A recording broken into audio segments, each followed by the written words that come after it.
bonjour à tous. Je vous remercie de m'avoir donné l'opportunité de présenter ces résultats aujourd'hui. Alors, moi, je suis chirurgien maxillofacial. Je ne vais pas vous parler de dents spécifiquement, mais c'est proche parce que je vais vous parler quand même de mandibules, de réparation osseuse mandibulaire, dans des modèles FGFR. En fait, ça a fait l'objet de ma thèse de sciences que j'ai réalisée au sein de l'équipe de Laurence Leger-Mallet à l'Institut Imagine. Les fibroblastes growth factor récepteurs sont des récepteurs à activité tyrosine kinase qui sont exprimés dans le squelette axial, appendiculaire et crânio-facial et qui ont un rôle majeur dans les processus de formation et de réparation osseuse à la fois membranaire et endochondrale. Qu'est-ce que l'ossification membranaire? Vous en avez entendu quand même un peu parler aujourd'hui. C'est le processus d'ossification qui passe par la différenciation de cellules souches mésenchymateuses en ostéoprogéniteurs, en ostéoblastes immatures puis matures. Alors que dans le cadre de l'ossification endochondrale, il s'agit de condensation de cellules souches mésenchymateuses qui se différencient en chondroprogéniteurs, puis en chondrocytes primaires, en chondrocytes hypertrophiques. Et une partie de la population des chondrocytes hypertrophiques se transdifférencie en ostéoblastes immatures qui se différencient ensuite en ostéoblastes matures. Les FGFR sont à la fois exprimés donc au sein des ostéoblastes et des chondrocytes. Au sein de l'ostéoblaste, ils activent différentes voies de signalisation, dont la voie PKC et MAP kinase, qui conduit à l'augmentation de la différenciation ostéoblastique.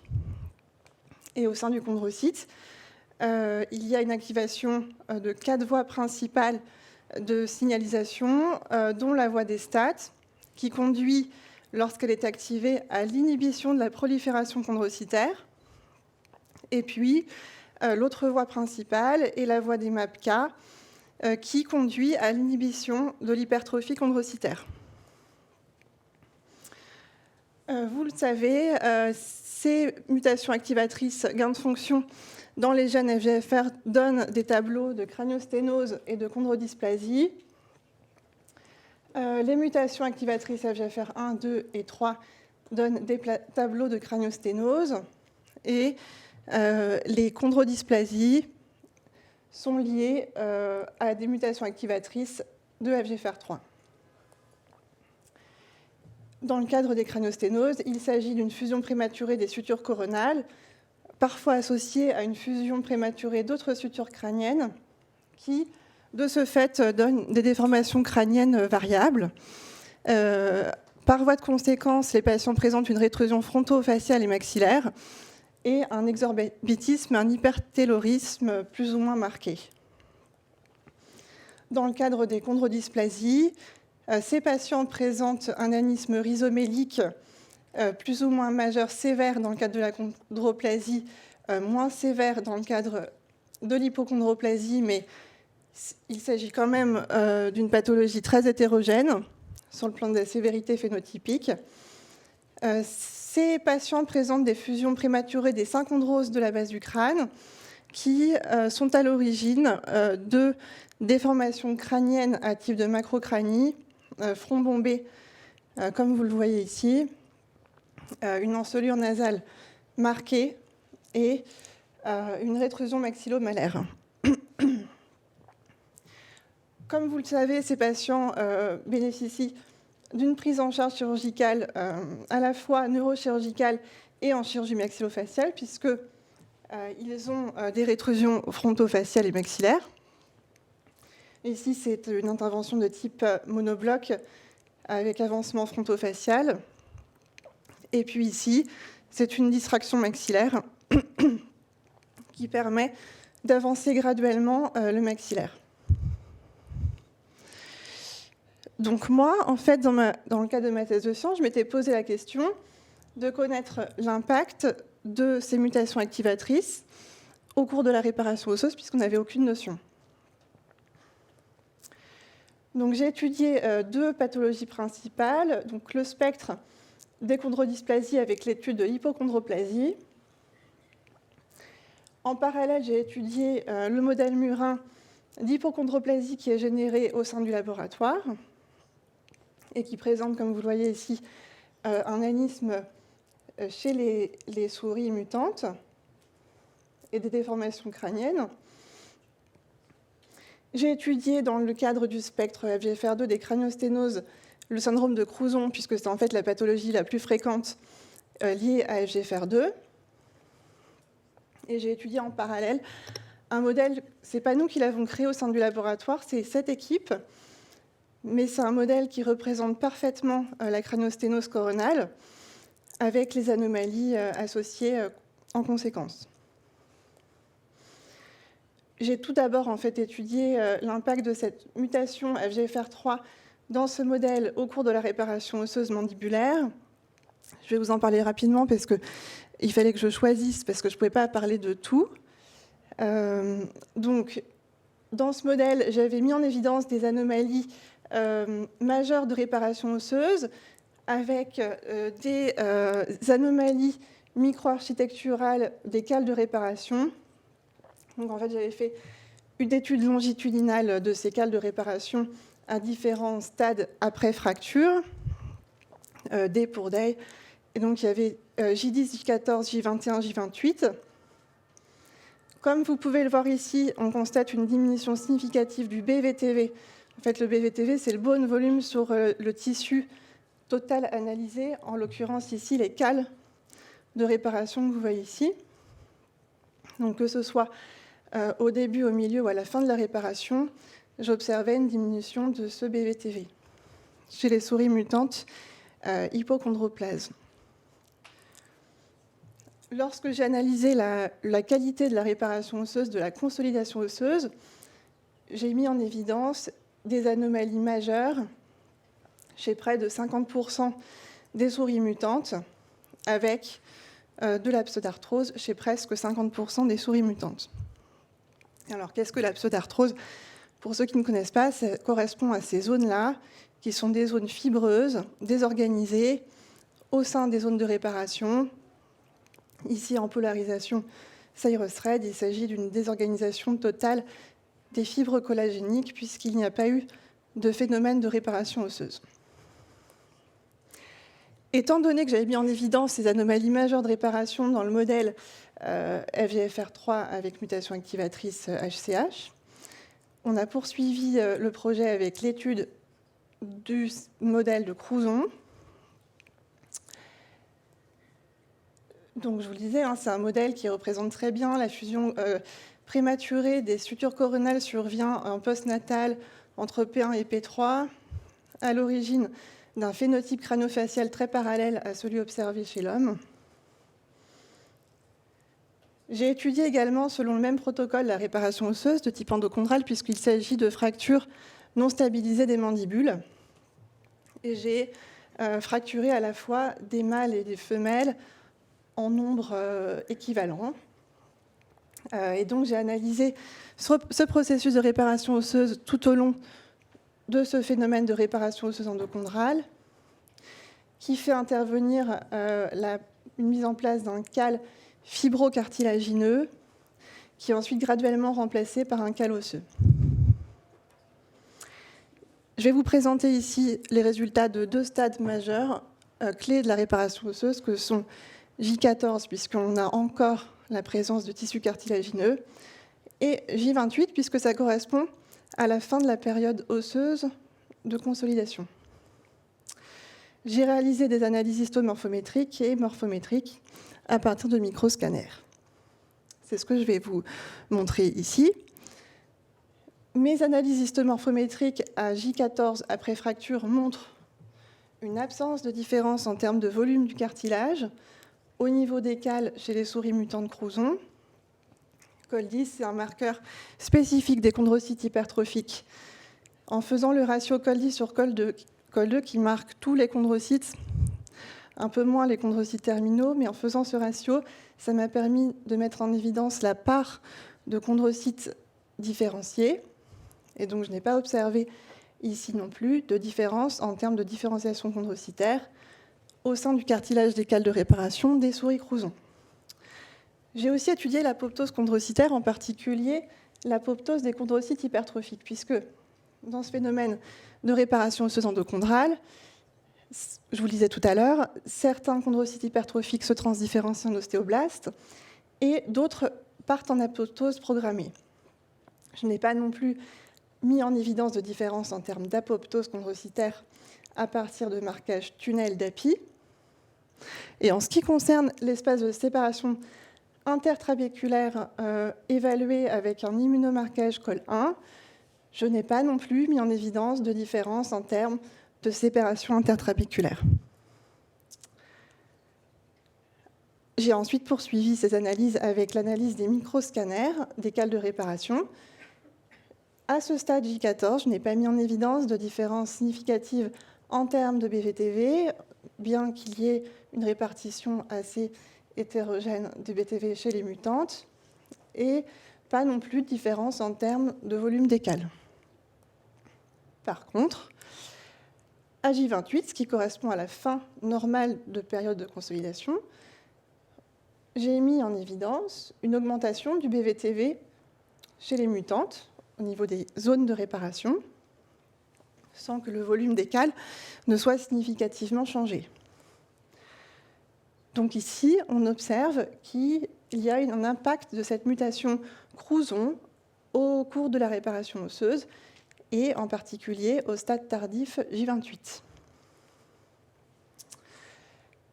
Ensuite, je me suis posé la question, puisque effectivement, je vous ai dit que j'avais fracturé à la fois des mâles et des femelles, et je me suis intéressée à séparer ces groupes pour pouvoir mettre en évidence ou non une différence en termes de réparation selon le sexe. Donc ici, lorsque j'ai comparé des femelles wild-type aux femelles Crouzon, j'ai mis en évidence une augmentation significative du BVTV, une tendance également chez les mâles, peut-être que c'est le nombre insuffisant qui fait que nous n'avons pas de différence significative.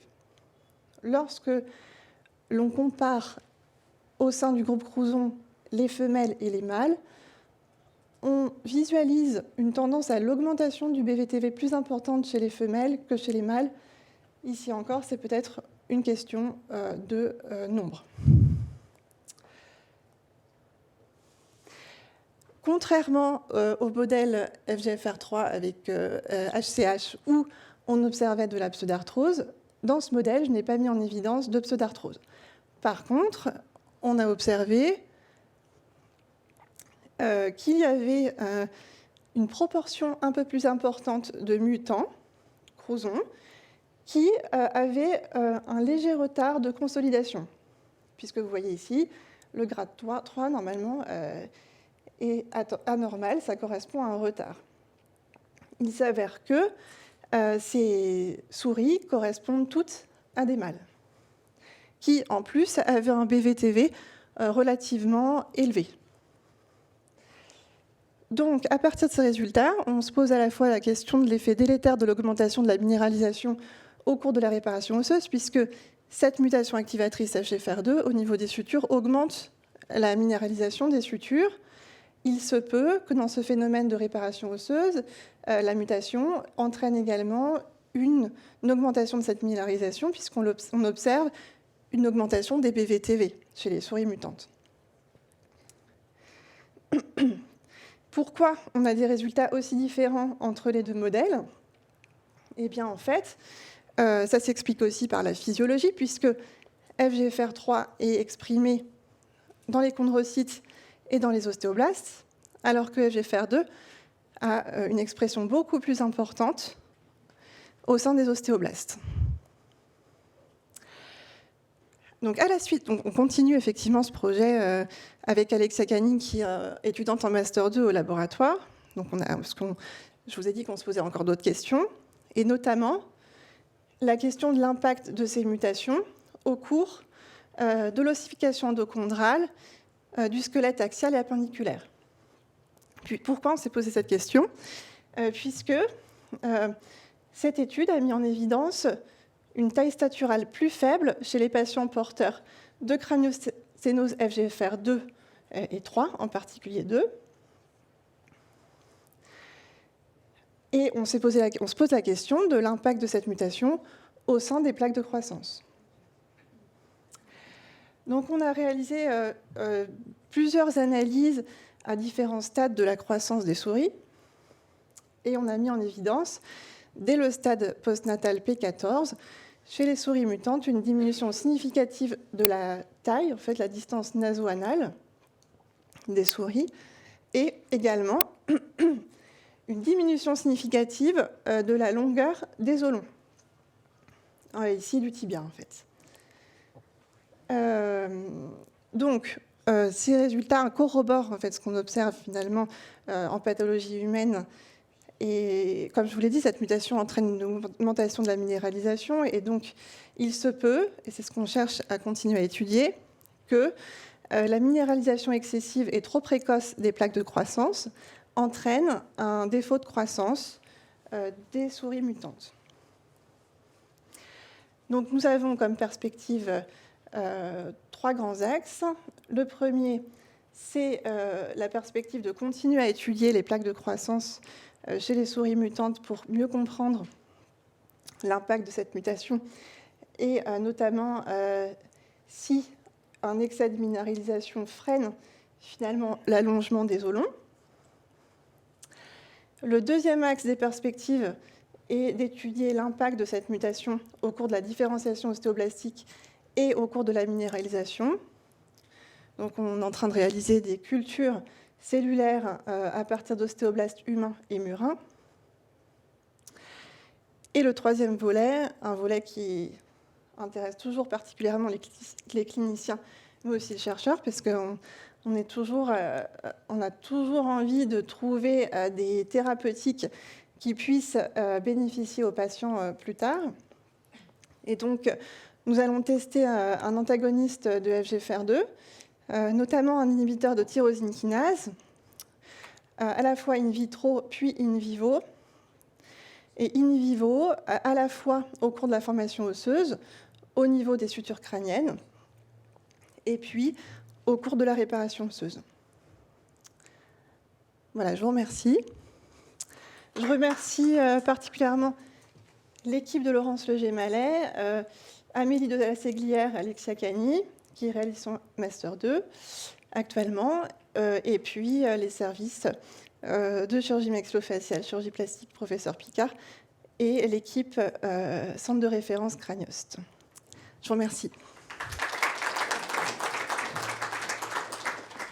Donc, on va prendre une ou deux questions. Je peux en poser une, hein ? Bien sûr. Donc, vous avez parlé de réparation avec des modalités endochondrales de réparation.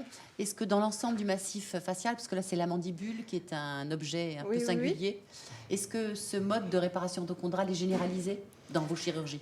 Oui, c'est généralisé. Écoutez, en fait, dès lors qu'on a des ostéotomies avec un peu de micro-mouvement, on a un cartilage qui se met en place. Donc, que ce soit au niveau maxillaire ou mandibulaire, on peut retrouver un processus endochondral. Ce n'est pas spécifique au site mandibulaire.